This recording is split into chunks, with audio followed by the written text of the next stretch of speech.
رسالے لوکا 19 اس کی طرف آئے۔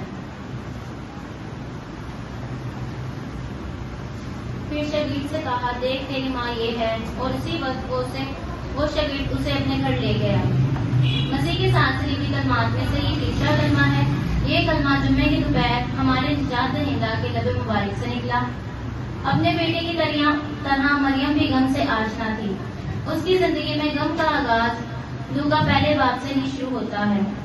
اور فرشتہ نے اس کے پاس اندر آ کر کہا سلام تجھ پر جس پر فضل ہوا ہے، خداوند تیرے ساتھ ہو۔ اور مریم کے سلام سے گھبرا گئی اور سوچنے لگی کہ یہ کیسا سلام ہے۔ یہ سلام مصائب اور غموں کا آغاز تھا۔ عجیب اور غیر معمولی طور پر مریم کا ماں بننا ایک انہونی سی بات تھی۔ اگرچہ وہ دنیا کی نجات دہندہ کی ماں بننے والی تھی، یہ بات مریم کے لیے تو بہت مقام فخر تھی، لیکن وہ اپنے دل میں ڈرتی تھی کہ لوگ اس کے بارے میں کیا کہیں گے۔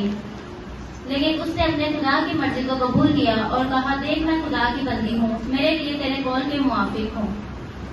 کیا کوئی سوچ سکتا ہے کہ مریم کو اس وقت کتنا دکھ ہوا ہوگا جب ان کے لیے سرائے میں جگہ نہ تھی، جبکہ بچے کی پیدائش کا وقت نزدیک تھا۔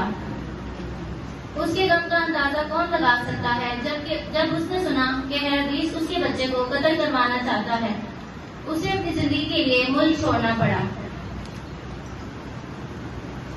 اس کی حالت کا اندازہ کون لگا سکتا ہے، اس پر کیا گزر رہی ہوگی جب اس کی آنکھوں کے سامنے اس کے بے گناہ بیٹے کو صلیب پر لٹکایا گیا۔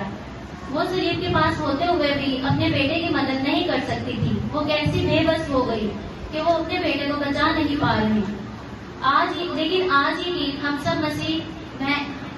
سب مسیحوں کے ہاتھ میں نہیں لگے، بلکہ یہ مریم کے دل کو چھید رہے ہیں، اس کے دل کو زخمی کر رہے ہیں۔ اس کے سر پر کانٹوں کے تاج کی چبھن مریم کے دل کو چھید رہے ہیں۔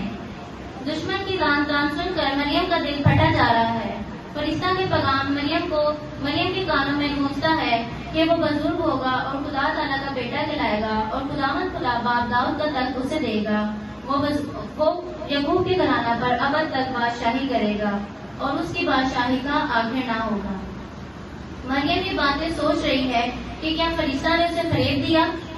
مریم اپنے دل میں سوچتی ہے، لیکن نہیں، ہم اور میں جانتے ہیں کہ خدا سچا ہے اور برحق ہے، اور اس کی باتیں ہاں کے ساتھ ہیں۔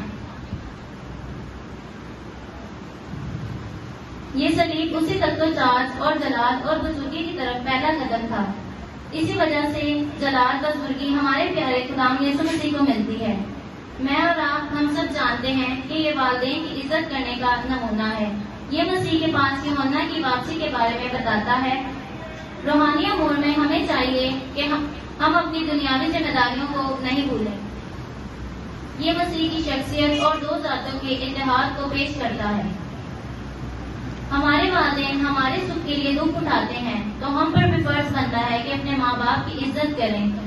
یہ کلمہ سب ایمانداروں کے لیے ایک چیلنج ہے جو اپنی روحانیتوں میں گمسم رہتے ہیں اور دنیاوی کام کو سر انجام نہیں دیتے اور کوئی دلچسپی نہیں دیتے۔ ہمیں چاہیے کہ ہم مسیح کو اپنی زندگی میں قبول کریں اور اسے جگہ دیں اور اس کے حکموں پر عمل کریں، اور مسیح کو پوری طرح اپنی زندگی میں قبول کریں تاکہ ہم نام کے مسیحی نہیں بلکہ جسمانی طور پر مسیحی کہلائیں اور روحانی اور دنیاوی کاموں کو سر انجام دے سکیں اور خدا کے وفادار بیٹے اور بیٹیاں کہلا سکیں۔